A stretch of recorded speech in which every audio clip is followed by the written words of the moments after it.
ನಮಸ್ಕಾರ. So dual nature C E ಟಿದು last part of answers ಇದು. ಲಾಸ್ಟ್ ವಿಡಿಯೋದೊಳಗೆ ನಾವು ಕ್ವಶನ್ ನಂಬರ್ 11 to 15 ನೋಡಿದ್ವಿ. ಸೊ ಇದು last 5, that is question number 16 to 20. So ಇಲ್ಲಿವರೆಗೂ ಒಂದು 2 ವಿಡಿಯೋದೊಳಗೆ 10 ಕ್ವಶನ್ಸ್ ಈಚ್ ಹೇಳಿದ್ದು, 1 to 10 and 11 to 20. So 16 to 20 question ಇದರದ್ದು ಆನ್ಸರ್ಸ್ ಡಿಸ್ಕಸ್ ಮಾಡೋಣ ಈಗ. ಸೊ ಹೋಪ್ಫುಲಿ ಇವನ್ನ ಟ್ರೈ ಮಾಡಿ, you are waiting for answers ಅಂತ ನಾನು ಅಂದ್ಕೊಂಡಿನಿ. ಹಂಗೆ ಅಂದ್ಕೊಂಡು ಕಂಟಿನ್ಯೂ ಮಾಡಿ. ಕ್ವಶನ್ ನಂಬರ್ 16 to 20 ಫಸ್ಟಿಗೆ ಆನ್ಸರ್ಸ್ ಹೇಳ್ತೀನಿ, ಯಾರು ಅವನ್ನ ಸಾಲ್ವ್ ಮಾಡಿರಿ ಜಸ್ಟ್ ಚೆಕ್ ಮಾಡ್ಕೊರಿ ಆಪ್ಷನ್ಸ್ ಕರೆಕ್ಟ್ ಅದಾವಿಲ್ಲ. So question number 16, what is de Broglie wavelength of the electron accelerated through a potential difference of 100 volt ಐತಲ್ಲ, ಅದು ಆಪ್ಷನ್ ಬಿ ಬರಬೇಕು. Option 2 1.227 angstrom. ಅದಾದ್ಮೇಲೆ next one, work functions of silver and sodium ಅಂತ ಏನಿತ್ತಲ್ಲ, ZW advanced ಅಂತ ಹೇಳಿದೆ. So ಇದ್ರದ್ದು answer option C 1. ಅದರ next question, find the de Broglie wavelength ಅಂತ ಇತ್ತಲ್ಲ, ಅದು ಅಗೇನ್ ಆಪ್ಷನ್ ಸಿ 7.8 ಅಂತ ಇತ್ತಲ್ಲ ಅದು. ಅದರ next question, if an electron moves from rest from a point ಅಂತ ಇತ್ತಲ್ಲ, ಅದು option B option 2 3.2 into 10⁻⁻18 joule. ಅದರದ್ದು next question, which of the following is not the property of the photons? Option C charge. So ಇದರ explanation ನೋಡೋಣ ಈಗ. First one, what is the de Broglie wavelength of the electron accelerated through a potential difference of 100 volt ಅಂತ ಕೊಟ್ಟಾರ. ಇಲ್ಲವರು mention ಮಾಡಿದ 2 ವಿಷಯ. ಒಂದು, ಆ electron ಅಂತ ಹೇಳ್ಯಾರ, ಆ ಎಲೆಕ್ಟ್ರಾನ್ de Broglie wavelength ಬೇಕಂತ ಅವ್ರಿಗೆ. ಅದ್ರದ್ದು ಪೊಟೆನ್ಷಿಯಲ್ ಡಿಫರೆನ್ಸ್ ಕೊಟ್ಟಾರ. ಎಷ್ಟು ಪೊಟೆನ್ಷಿಯಲ್ ಡಿಫರೆನ್ಸ್ ಒಳಗೆ ಅದನ್ನ ಎಕ್ಸಲರೇಟ್ ಮಾಡ್ಯಾರ, ಅದು 100 ವೋಲ್ಟ್ ಅಂತ ಹೇಳಿ. ಸೊ ಇದಕ್ಕೆ ಒಂದು 2 ವೇಸ್ ಅದಾವ ಸಾಲ್ವ್ ಮಾಡಕ್ಕೆ. ಒಂದು ಬೇಸಿಕ್ ಥಿಂಗ್ ನೆನ್ಪು ಮಾಡ್ಕೊರಿ, de Broglie wavelength ಬಗ್ಗೆ ಮಾತಾಡಕತ್ತಾರ ಅವರು. there is a formula to calculate the de Broglie wavelength of any particle which is moving with a certain velocity. The formula is h divided by mv, where h is Planck's constant, mass of the particular particle, and ಇಲ್ಲೇ ಈ ಫಾರ್ಮುಲಾದಾಗಿನ v potential ಇದು, this is velocity. mv ಅಂದ್ರೆ actually ಏನು, momentum. ನಾವು ಒಂದು formula discuss ಮಾಡಿದ್ವಿ, ಏನು ಗೊತ್ತಾನೆ, relation between momentum and kinetic energy. ಅದ್ರ ಫಾರ್ಮುಲಾ ಬರ್ಕೊಂಡು kinetic energy is equals to half mv², ಈ ಕಡೆ momentum is equals to mv ಬರೆದು ಕಂಪ್ಯಾರಿಸನ್ ಮಾಡಿ ನಾವು ಇದನ್ನ ಡಿರೈವ್ ಮಾಡ್ಬೋದು. Momentum is equals to √2m k ಅಂದ್ರೆ ಕೈನೆಟಿಕ್ ಎನರ್ಜಿ. ಸೊ ಈಗ ಇದ ಫಾರ್ಮುಲಾನ ರೀಪ್ಲೇಸ್ ಮಾಡಿ, lambda is equals to h divided by √2mk, where k being kinetic energy. ಇದನ್ನ ಮತ್ತೆ ನಾವು ರಿಪ್ಲೇಸ್ ಮಾಡಿ, kinetic energy is a kind of energy ಅಂದಂಗೆ ಆಗ್ತಿರ್ತದೆ. ಈಗ ಅದರದ್ದು SI ಯೂನಿಟ್ ಯಾವುದು, joule. We can replace kinetic energy with work done. Work done SI unit joule ಆಗ್ತದೆ. ಸೊ ಕೈನೆಟಿಕ್ ಎನರ್ಜಿ ಸಿಗೋದಾಗ ನಾವು ವರ್ಕ್ ಡನ್ ಅಂತ ಹೇಳಿ ರಿಪ್ಲೇಸ್ ಮಾಡಿ, work done is equals to ಒಂದು ಫಾರ್ಮುಲಾ ನಾವು ಡಿಸ್ಕಸ್ ಮಾಡಿವಲ್ಲ ನಮ್ದು, potential difference is equals to work done divided by charge. Very important formula. So ಅಲ್ಲಿ ನಾವೇನ್ ಮಾಡ್ಬೋದು ಗೊತ್ತಂದ್ರೆ, work done is equals to charge ಈ ಕಡೆ ತೊಗೊಂಡ್ಬಂದ್ಬಿಟ್ರೆ ಪೊಟೆನ್ಷಿಯಲ್ ಇಂಟು ಚಾರ್ಜ್ ಆಗ್ತೈತಿ. ಅದನ್ನ ನಾ ಇಲ್ಲಿ ರಿಪ್ಲೇಸ್ ಮಾಡ್ತೀನಿ. ಅವಾಗ ಏನಾಗ್ತದೆ, lambda is equals to h divided by √2m k ಜಗದಾಗ we can replace it with qv ಅಥವಾ vq. ಇಷ್ಟು ಮಾಡಿ ಏನ್ ಮಾಡೋದಂಗಾಯ್ತು, ಆಲ್ರೆಡಿ ಇಲ್ಲಿ ಸರ್ ವಿ, ಇದೆಲ್ಲ ಮಾಡಿ ಮತ್ತು ಯಾಕೆ ವಿ ಬಂತು? ಪೊಟೆನ್ಷಿಯಲ್ ಕೊಟ್ಟಾರ ಸರ್, ಬಡ ಹಚ್ಚಿಲ್ಲ 100 ಅಲ್ಲ, ಇಲ್ಲೇ ಕೊಟ್ಟಿದ್ದೇನಿದು ವೆಲಾಸಿಟಿ, ಇದು ಏನ್ ಬಂತಲ್ಲ ಈಗ ಇದು ಪೊಟೆನ್ಷಿಯಲ್. ಇಲ್ಲಿ ನಾವು ವ್ಯಾಲ್ಯೂ ಹಾಕ್ಬೋದು. ಬಟ್ ಏನಾಗ್ತದೆ ಗೊತ್ತೇನೆ, ಇಲ್ಲಿ ನೀವು 6.6 × 10⁻34 ಹಾಕಿ ಎಲೆಕ್ಟ್ರಾನ್ ಬಗ್ಗೆ ಕೇಳಾಗತ್ತಾರಲ್ಲ ಅವ್ರು, ಇಲ್ಲಿ ಮಾಸ್ ಆಫ್ ಎಲೆಕ್ಟ್ರಾನ್ ಹಾಕಿ 9.1 × 10⁻31 ಚಾರ್ಜ್ ಆಫ್ ಎಲೆಕ್ಟ್ರಾನ್ ಹಾಕಿ, ಇಲ್ಲಿ 100 ವೋಲ್ಟ್ ಹಾಕಿ ಕ್ಯಾಲ್ಕುಲೇಷನ್ ಮಾಡ್ಬೋದು. ಟೈಮ್ ತಗೊಂಡಿದೆ. ಸೊ ಪ್ರೀವಿಯಸ್ ಒಂದಿಷ್ಟು ಕ್ವಶನ್ಸ್ ನೀವು ನೋಡ್ಕೊಂತ ಬಂದಿದ್ರೆ, ಸ್ವಲ್ಪ ಲಕ್ಷ ಕೊಟ್ಟು ನೋಡ್ಕೊಂತ ಬಂದಿದ್ರೆ, ಅಲ್ಲೊಂದು ಫಾರ್ಮುಲಾ ಹೇಳಿದ್ದೇನೆ, de Broglie wavelength particularly electronic ಅಂತ ಕೇಳಿದಾಗ ಒಂದು ಫಾರ್ಮುಲಾ ಐತೆ, 12.27 divided by root of potential difference. ಇಲ್ಲಿ ವೆಲಾಸಿಟಿ ನಾವು ಗುದ್ದಾಡಿ ಪೊಟೆನ್ಷಿಯಲ್ ತಗೊಂಡ್ಬಂದಿದ್ದೀವಿ, ಡೈರೆಕ್ಟ್ಲಿ ಒಂದು ಫಾರ್ಮುಲಾ ಐತಿ. 12.27 divided by root of potential difference angstrom. Angstrom ಅಂದ್ರೆ ಇಂಟು 10⁻⁻10.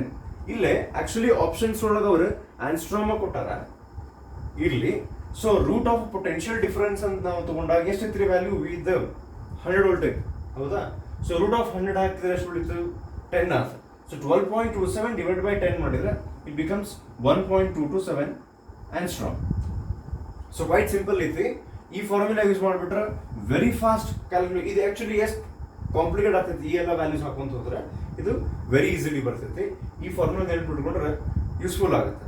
ಇದು ಫಸ್ಟ್ ಕ್ವಶನ್. ನೆಕ್ಸ್ಟ್ ಒನ್, ಇದಕ್ಕೆ ಸ್ವಲ್ಪ ಎಕ್ಸ್ಪ್ಲನೇಷನ್ ಬೇಕು. The work function of silver and sodium ಅಂತ ಹೇಳಿ ಎರಡು ವ್ಯಾಲ್ಯೂ ಕೊಟ್ಟಾರ. Ratio of the slope of the stopping potential versus frequency plot for the silver to that of sodium ಅಂತ ಹೇಳಿ slope graph this versus that ಅಂತ ಹೇಳಿ ಸ್ವಲ್ಪ confuse ಮಾಡ್ಸಕ್ಕೆ try ಮಾಡಕತ್ತಾರ.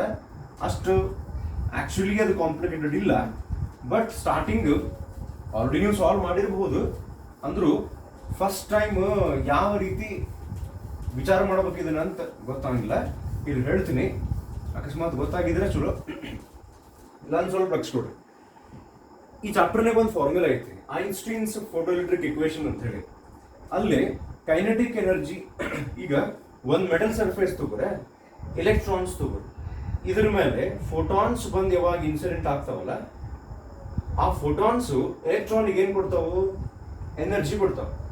ಆ ಎನರ್ಜಿ ತಗೊಂಡು ಇಲ್ಲೊಂದು ವರ್ಕ್ ಫಂಕ್ಷನ್ ಅಂತ ಇರುತ್ತೆ, ಅಷ್ಟು ಎನರ್ಜಿ ಕಟ್ ಆಗಿ ಮಿನಿಮಮ್ ಎಲೆಕ್ಟ್ರಾನ್ ಹೊರಗೆ ಬರೋಕ್ಕೆ ಎಷ್ಟು ಮಿನಿಮಮ್ ಎನರ್ಜಿ ಬೇಕಲ್ಲ, ಅದಕ್ಕೆ ವರ್ಕ್ ಫಂಕ್ಷನ್ ಅಂತ. ಇದೇನು ಫೋಟಾನ್ ಎನರ್ಜಿ ಕೊಟ್ಟಿದ್ದಲ್ಲ, ಅದ್ರಾಗ ವರ್ಕ್ ಫಂಕ್ಷನ್ ಅನ್ನ ಮೈನಸ್ ಮಾಡಿ ಉಳಿದಿದ್ದು ಆ ಎಲೆಕ್ಟ್ರಾನ್ ಅದು ಕೈನೆಟಿಕ್ ಎನರ್ಜಿ ಆಗಿ ಹೊರಗೆ ಬರ್ತದೆ. ಸೊ ಇಲ್ಲೊಂದು ಫಾರ್ಮುಲಾ ಐತೆ, kinetic energy is equals to hν minus φ0 ಅಂತ. ಈ ಒಂದು ಎಕ್ಸಾಂಪಲ್ ತಗೊಳ್ಳೋಣ. ಇಲ್ಲೇ ಈ ಫೋಟಾನ್ 10 ಜೂಲ್ನಷ್ಟು ಎನರ್ಜಿ ಕೊಡ್ತು. ಯಾವುದು? ಫೋಟಾನ್ ಎನರ್ಜಿ ಎಷ್ಟು ಕೊಟ್ಟೈತಿ? 10 ಜೂಲ್. ಯಾರಿಗೆ ಕೊಟ್ಟೈತಿ? ಎಲೆಕ್ಟ್ರಾನಿಗೆ. Assuming that work function of this material is 8 joule. ಇದರಿಂದ ಹೊರಗೆ ಬರಕ್ಕೆ ಮಿನಿಮಮ್ 8 ಜೂಲ್ ಬೇಕು. ಈ ವ್ಯಾಲ್ಯೂಸ್ ಹಾಕಿದ್ರೆ 10 ಮೈನಸ್ 8 ಆಗಿ 2 joule becomes the kinetic energy of the electron.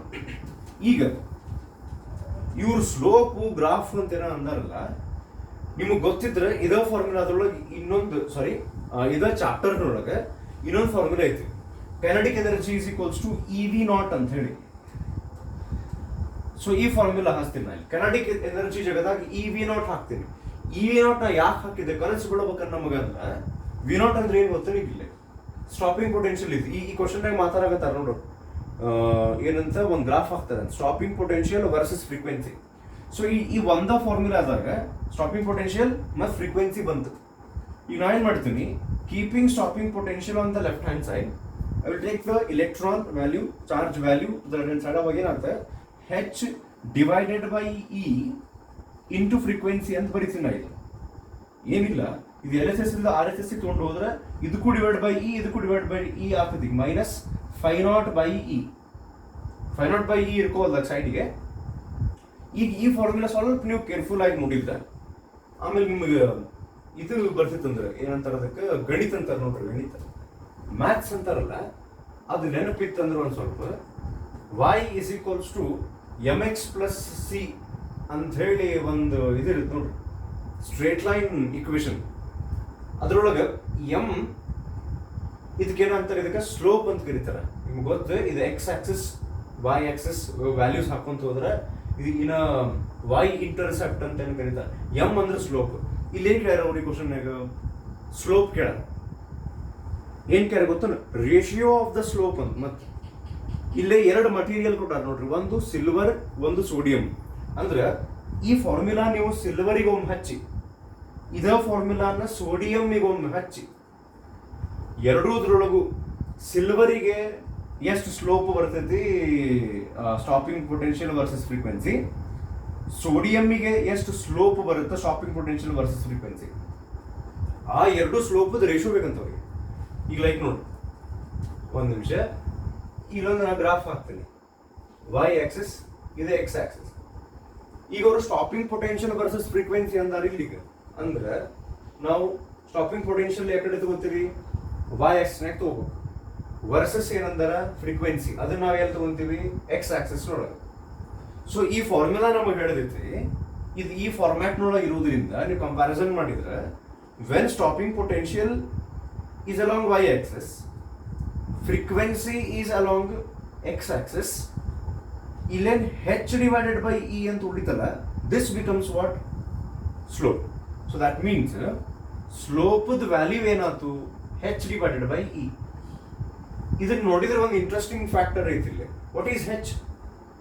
Planks constant. What constant? ಅದ್ರ ಕೆಳಗೆ ಇಲೆಕ್ಟ್ರಾನ್ ವ್ಯಾಲ್ಯೂನು ಏನೈತಿ 1.6, ಅದು ಕಾನ್ಸ್ಟೆಂಟ್. ಇದು ಕಾನ್ಸ್ಟೆಂಟ್, ಇದು ಕಾನ್ಸ್ಟೆಂಟ್ ಅಂದ್ರೆ ಸ್ಲೋಪ್ ಏನಾದ ವ್ಯಾಲ್ಯೂ ಹಂಗಾರೆ ಕಾನ್ಸ್ಟೆಂಟ್. ಇದ್ರ ಮೀನಿಂಗ್ ಏನ್ ಗೊತ್ತ, ಈಗ ಅದು ಸಿಲ್ವರ್ ಆಗಿರ್ಲಿ, ಸೋಡಿಯಂ ಆಗಿರ್ಲಿ, ಸೋಡಾಡ್ ಆಗಿರ್ಲಿ, ಸ್ಲೋಪ್ ಈಸ್ ಕಾನ್ಸ್ಟೆಂಟ್. ಈಗ ನೀವು ರೇಷಿಯೋ ತಗೊಂಡ್ರೆ ಅಂತ ತಿಳ್ಕೊರಿ, ಹೆಂಗ, slope of silver divided by slope of sodium, obviously answer ಏನ್ ಬರ್ಬೇಕು, 1. ಯಾಕಂದ್ರೆ ಸಿಲ್ವರಿಗೂ ಸೋಡಿಯಂಗೂ ಎಲ್ಲದಕ್ಕೂ ಎಂ ಹೆಚ್ ಬೈ ಇ ನ ಬರುತ್ತೆ, ಕಾನ್ಸ್ಟೆಂಟ್ ಬರ್ತದೆ. So answer is 1. ಇದು ಸೆಕೆಂಡ್ ಕ್ವಶನ್ ಆನ್ಸರ್ ಅರ್ಥ ಆತಂತ ಅನ್ಕೊಂಡಿನಿ. ಥರ್ಡ್ ಒನ್ ನಾ ಡಿಟೇಲ್ ಆಗಿ ಎಕ್ಸ್ಪ್ಲೇನ್ ಮಾಡಕ್ ಹೋಗಿಲ್ಲ, ಕ್ವೈಟ್ ಸಿಂಪಲ್ ಐತಿ ಇದು. ಈಗ ಜಸ್ಟ್ ನಾನು ಎಕ್ಸ್ಪ್ಲೇನ್ ಮಾಡಿದ್ದು. ಈಗ 16 to 20 ಅಂತ ನಾವು ಬಂದ್ರೆ 17th ಕ್ವಶನ್ ಆಗ್ತೈತಿ ಈಗ. ಹೌದಲ್ಲ, 16, 17 ಕರೆಕ್ಟ್. ಈ ನೆಕ್ಸ್ಟ್ 18th ಕ್ವಶನ್ ಏನಿತ್ತಲ್ಲ, ಬರೀ ಜಾಗ ಇಲ್ಲ, ಇಲ್ಲಿ ಫಾರ್ಮುಲಾ ಬರೀತೀವಿ ನೋಡ್ರಿ, ಇಲ್ಲಿ ಮ್ಯಾಪ್ ಬರೀತೀವಿ ನೋಡ್ರಿ ಈ ಕಡೆ. So lambda is equals to H divided by M V ಅಂತೇನು ಫಾರ್ಮುಲಾ ಐತಲ್ಲ, basic formula for de Broglie wavelength, ಅದನ್ನ ಹಾಕ್ಬಿಟ್ರೆ ಆತ ಇದಕ್ಕೆ. ಕ್ವಶನ್ ನಂಬರ್ 18 ಹೆಚ್ ವ್ಯಾಲ್ಯೂ ಹಾಕಿ 6.6 × 10⁻34 ಡಿವೈಡ್ ಬೈ ಮಾಸ್ 100 ಗ್ರಾಮ್ ಅಂತ ಕೊಟ್ಟಾರ, ಅದನ್ನ ಕೆಜಿ ಕನ್ವರ್ಟ್ ಮಾಡ್ಕೋಬೇಕು. ಮಲ್ಟಿಪ್ಲೈಡ್ ಬೈ ವೆಲಾಸಿಟಿ ಕೊಟ್ಟಾರ 900 ಮೀಟರ್ ಪರ್ ಸೆಕೆಂಡ್. ಚಂದ ಗಣಿತ ಬಂತಂದ್ರೆ 18th ಕ್ವಶನ್ ಸಾಲ್ವ್ ಮಾಡ್ಬೋದು, easy. So moving on to 19th question, last ಎರಡು 19th question. If N electron moves from ಒಂದು ಪಾಯಿಂಟ್ ಇನ್ನೊಂದು ಪಾಯಿಂಟಿಗೆ ಮೂವ್ ಆಗೈತೆ ಅಂತ, ಫಸ್ಟಿಗೆ ಎಲ್ಲಿ ಎಲೆಕ್ಟ್ರಾನ್ ಐತಲ್ಲ ಅಲ್ಲೇ 50 ವೋಲ್ಟ್ ಪೊಟೆನ್ಷಿಯಲ್ ಐತಿ. It is moving to another point where the potential is 70 volt. ಅಂದ್ರೆ ಪೊಟೆನ್ಷಿಯಲ್ ಡಿಫರೆನ್ಸ್ ಎಷ್ಟು ಉಳಿತಿ ಈಗಲ್ಲೇ, 70 - 50 20. ಅಲ್ಲಿಂದ ಹೋಗುದ್ರೊಳಗೆ ಕೈನೆಟಿಕ್ ಎನರ್ಜಿ ಅದ್ರದ್ದು ಎಷ್ಟು ಆಗ್ತೈತಿ ಅಂತ ಕೇಳ. ಈಗ ನೋಡ್ರಿ ಏನೀಗಂದ್ರೆ,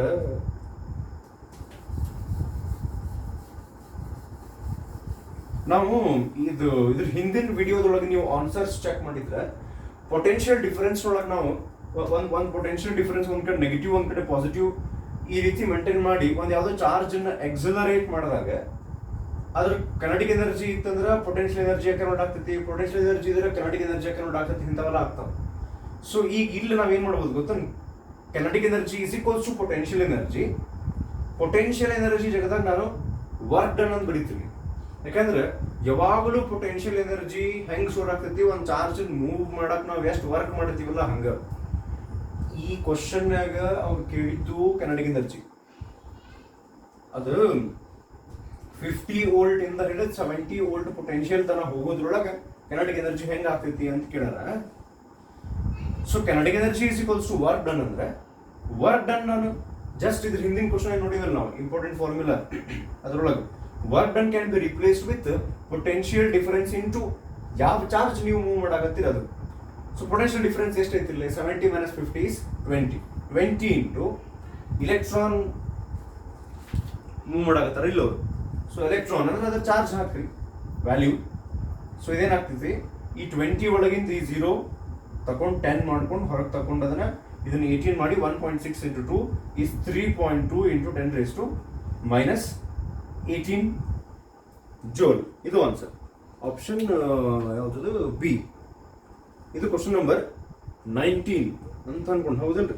ಕ್ವಶನ್ ನಂಬರ್ 16, 17, 18, 19. ಸೊ ಈ ಲಿಸ್ಟ್ನೊಳಗೆ ಲಾಸ್ಟ್ ಒನ್. ಸೊ ಇದಾದ್ಮೇಲೆ ಒಂದು ಸ್ವಲ್ಪ ಗ್ಯಾಪ್ ಮಾಡ್ಕೊಂಡು ನಾವು ವಾಪಸ್ ಡಿಯೋ ನೇಚರಿಗೆ ಬರ್ತೀವಿ. So will be continuing with semiconductor electronics questions. ಅದ್ರದ್ದು ಥೇರಿ ಒಂದು ಸ್ವಲ್ಪ ಓದಕ್ಕೆ ಸ್ಟಾರ್ಟ್ ಮಾಡಿರಿ, ಅಥವಾ ಆದಷ್ಟು ಜಲ್ದಿ ನೀವು ಮುಗಿಸಿದಷ್ಟು ಚಲೋ. ನೆಕ್ಸ್ಟ್ ವಿಡಿಯೋದೊಳಗೆ ನಾನು ಸೆಮಿಕಂಡಕ್ಟರ್ ಎಲೆಕ್ಟ್ರಾನಿಕ್ಸ್ ಸ್ಟಾರ್ಟ್ ಮಾಡ್ತೀನಿ. So before that, last one, which of the following is not the property of photons? Very clearly, photons ಅಂದ್ರೆ ಐನ್ಸ್ಟೀನ್ ಏನು ಹೇಳ್ತಾನೆ ಗೊತ್ತ, ಫೋಟಾನ್ಸ್ ಅಂದ್ರೆ ಪಾರ್ಟಿಕಲ್ ಅಂತ ಕನ್ಸಿಡರ್ ಮಾಡ್ತಾನವ, ಮ್ಯಾಟರ್. ಅದಕ್ಕೆ ಮೊಮೆಂಟಮ್, ಎನರ್ಜಿ, ವೆಲಾಸಿಟಿ ಇವೆಲ್ಲ ಇರ್ತಾವ. ಏನು ಇರಂಗಿಲ್ಲ ಫೋಟಾನ್ಸಿಗೆ? ಲೈಟ್ ಅಂದ್ರೆ ಚಾರ್ಜ್ ಇರಂಗಿಲ್ಲ, ಅವಕ್ಕೆ ಪಾಸಿಟಿವ್ ನೆಗೆಟಿವ್ ಚಾರ್ಜ್ ಎಲ್ಲ ಇರಂಗಿಲ್ಲ. ಸೊ ಇಷ್ಟು. So before we actually finish up with this, ಇದೇನು ಟೈಮ್ ಸಿಕ್ಕತ್ತಿಲ್ಲ, ಇದನ್ನು ಬೆಸ್ಟ್ ವೇ ಒಳಗೆ ಯೂಸ್ ಮಾಡ್ಕೊಳಕತ್ತೀವಿ ಅಂತ ಅನ್ಕೊಂಡಿನಿ. ಯಾವುದರ ವೇ ಇರ್ಲದು, ಸ್ಟಡೀಸು ಅದ್ರಾಗ ಇನ್ಕ್ಲೂಡ್ ಹಾಕ್ಕೊಂಡು ಪ್ಲಸ್ ಎಕ್ಸ್ಟ್ರಾ ಸ್ವಲ್ಪ ಸೆನ್ಸಿಬಲ್ ಆಗಿ ಮೆಚೂರ್ಡ್ ವೇ ಒಳಗೆ ಥಿಂಕ್ ಮಾಡ್ರಿ. ಇಷ್ಟು ಟೈಮ್ ಮತ್ತೆ ಸಿಗಂಗಿಲ್ಲ. ನಾನು ಬಹಳಷ್ಟು ವಿಷಯಗಳು ನನ್ನ ಇಂಪ್ರೂವ್ ಮಾಡ್ಕೊಳಕ್ಕೆ ಮಾಡಾಕತ್ತೀನಿ, ಸುಮ್ಮನೆ ನಿಮ್ಗೆ ಅಷ್ಟೇ ಹೇಳಾಕತ್ತಿಲ್ಲ ಇದನ್ನ. So as much as possible try to improve. Next ವಿಡಿಯೋದೊಳಗೆ ನಾವು ಸೆಮಿಕಂಡಕ್ಟರ್ ಎಲೆಕ್ಟ್ರಾನಿಕ್ಸ್ ಕಂಟಿನ್ಯೂ ಮಾಡೋಣ ಅಂತ. Get study with the theory part. And ಆ ಚಾಪ್ಟರ್ ಚೂಸ್ ಮಾಡಿದ್ದಕ್ಕೆ ಒಂದು ರೀಸನ್ ಏನಂದ್ರೆ, ಅದು ಅಥವಾ ಆಲ್ಟರ್ನೇಟಿವ್ ಕರೆಂಟ್ ಅಂತ ಕೇಳಿದ್ದೆ. ಆನ್ಲೈನ್ ಆ ಕ್ವಶನ್ಸ್ ಡಿಸ್ಕಸ್ ಮಾಡಕ್ಕೆ ಸ್ವಲ್ಪ ಈಸಿ ಆಗಬಹುದು ಅಂತ ಅನ್ಕೊಂಡಿದ್ದೇನೆ. ಸೆಮಿಕಂಡಕ್ಟರ್ ಎಲೆಕ್ಟ್ರಾನಿಕ್ಸ್ ಪರ್ಟಿಕ್ಯುಲರ್ಲಿ ಈಸಿ ಆಗ್ತೈತಿ. ಆ್ಯಂಡ್ ಆಲ್ಟರ್ನೇಟಿವ್ ಕರೆಂಟ್ನ ಆ್ಯಕ್ಚುಲಿ ಎದಕ್ಕೆ ನಿಮ್ಗೆ ಆಪ್ಷನ್ ಕೊಟ್ಟಿದ್ದೆ ಅಂದ್ರೆ, ಥಿಯರಿ ಒಳಗೆ ನೀವು ಅದ್ರ ಅಟ್ಲೀಸ್ಟ್ ಪ್ರಾಬ್ಲಮ್ಸ್ ನ್ಯೂಮರಿಕಲ್ಸ್ ಪ್ರಾಕ್ಟೀಸ್ ಮಾಡಿರ್ತೀರಿ, ಆ ಚಾಪ್ಟರ್ ಬರುತ್ತೆ ಅಂತ ಹೇಳಿ. ಸೊ ಅದಕ್ಕೆ ಅದು ಸ್ವಲ್ಪ ಗ್ಯಾರಂಟಿ ಪ್ರಾಕ್ಟೀಸ್ ಮಾಡಿರ್ತೀರಿ ಅಂತ ಅನ್ಕೊಂಡು ಅದು ನಿಮ್ಗೆ ಬೆನಿಫಿಟ್ ಆಗಬಹುದು ಅಂತ. ಬಟ್ ಮೆಜಾರಿಟಿ ಆಫ್ ಸ್ಟೂಡೆಂಟ್ಸ್ ಅಂದ್ರೆ ನಾ ಡಿಸೈಡ್ ಮಾಡಿರಲಿಲ್ಲ ಯಾವ್ದು ಮಾಡ್ಬೇಕಂತ, ಯಾವುದಾದ್ರು ನಡೀತೈತಿ. So important chapter 2. So will start with semiconductor electronics. So get ready with that. Thank you. ನಮಸ್ಕಾರ.